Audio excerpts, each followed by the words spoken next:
3. The day following was a disastrous one for me.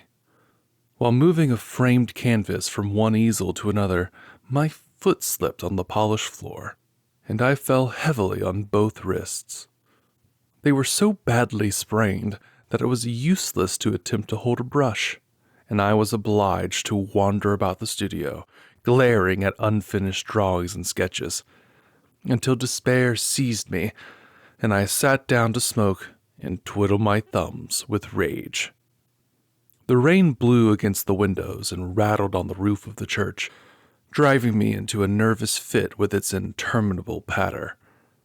Tessie sat sewing by the window, and every now and then raised her head and looked at me with such innocent compassion that I began to feel ashamed of my irritation and looked about for something to occupy me. I had read all the papers and all the books in the library, but for the sake of something to do, I went to the bookcases and shoved them open with my elbow.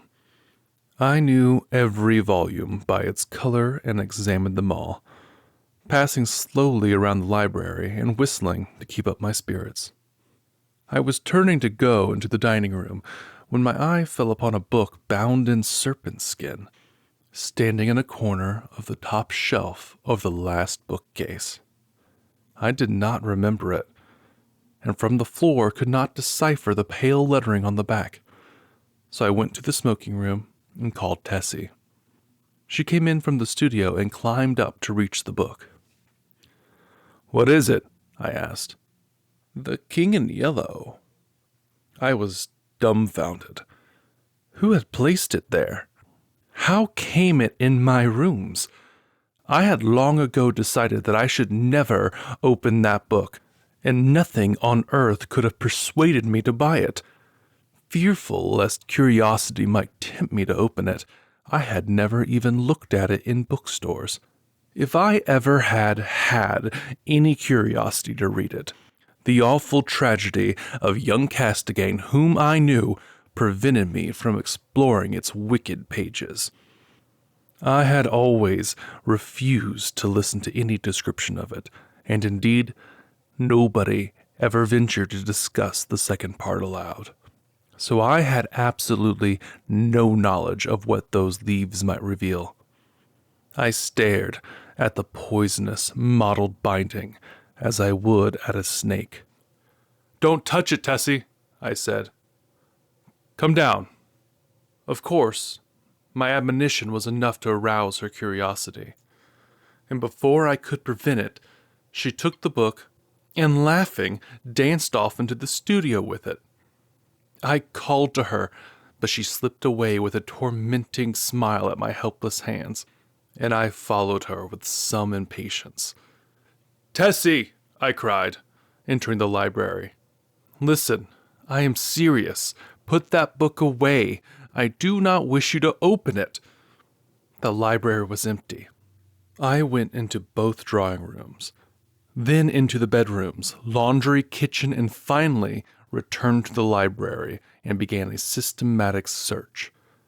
She had hidden herself so well that it was half an hour later when I discovered her crouching white and silent by the latticed window in the storeroom above.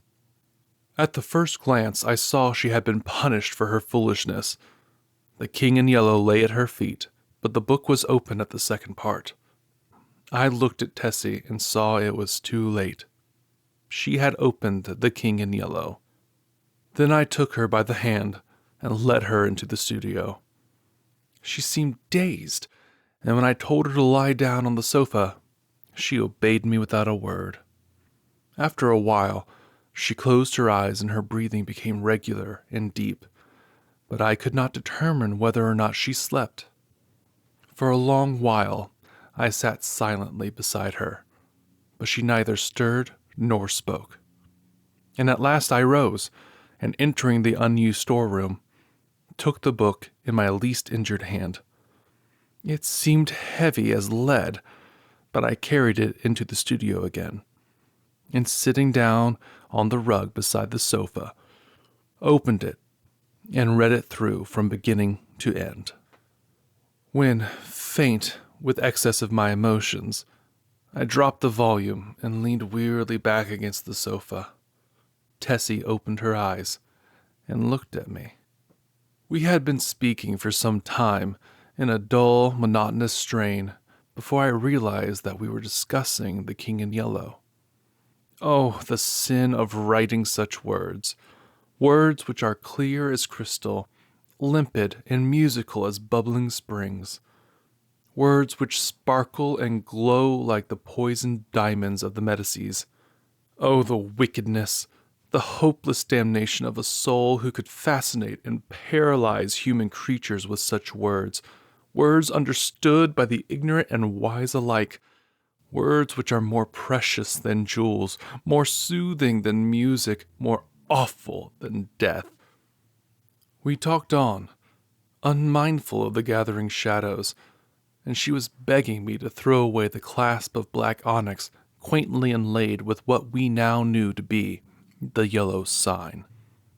I never shall know why I refused, though even at this hour, here in my bedroom as I write this confession, I should be glad to know what it was that prevented me from tearing the yellow sign from my breast and casting it into the fire. I am sure I wished to do so, and yet Tessie pleaded with me in vain. Night fell, and the hours dragged on, but still we murmured to each other of the king in the pallid mask, and midnight sounded from the misty spires in the fog-wrapped city. We spoke of Hastur and of Casilda, while outside the fog rolled against the blank window panes as the cloud waves roll and break on the shores of Hali. The house was very silent now, and not a sound came up from the misty streets. Tessie lay among the cushions, her face a gray blot in the gloom, but her hands were clasped in mine, and I knew that she knew and read my thoughts as I read hers, for we had understood the mystery of the Hyades, and the phantom of truth was laid. Then, as we answered each other, swiftly, silently, thought on thought, the shadows stirred in the gloom around us, and far in the distant streets we heard a sound. Nearer and nearer it came, the dull crunching of wheels, nearer and yet nearer, and now, outside before the door, it ceased. And I dragged myself to the window and saw a black-plumed hearse. The gate below opened and shut, and I crept, shaking, to my door and bolted it. But I knew no bolts, no locks, could keep that creature out who was coming for the yellow sign. And now I heard him moving very softly along the hall. Now he was at the door, and the bolts rotted at his touch. Now he had entered. With eyes staring from my head, I peered into the darkness.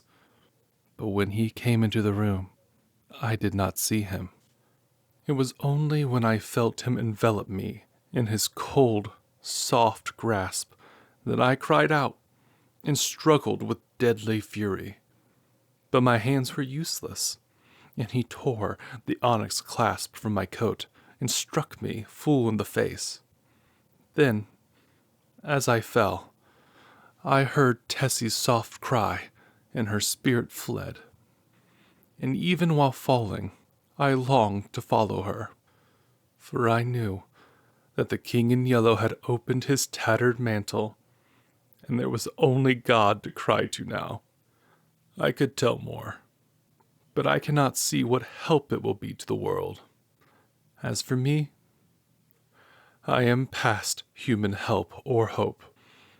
As I lie here, writing, careless even whether or not I die before I finish, I can see the doctor gathering up his powders and phials with a vague gesture to the good priest beside me, which I understand. They will be very curious to know the tragedy, they of the outside world who write books and print millions of newspapers, but I shall write no more. And the Father Confessor will seal my last words with the seal of sanctity when his holy office is done. They of the outside world may send their creatures into wrecked homes and death-smitten firesides, and their newspapers will batten on blood and tears. But with me, their spies must halt before the confessional. They know that Tessie is dead, and that I am dying. They know how the people in the house, aroused by an infernal scream, rushed into my room and found one living and two dead. But they do not know what I shall tell them now. They do not know that the doctor said as he pointed to a horrible, decomposed heap on the floor, the livid corpse of the watchman from the church. I have no theory, no explanation. That man must have been dead for months. I think I am dying. I wish the priest would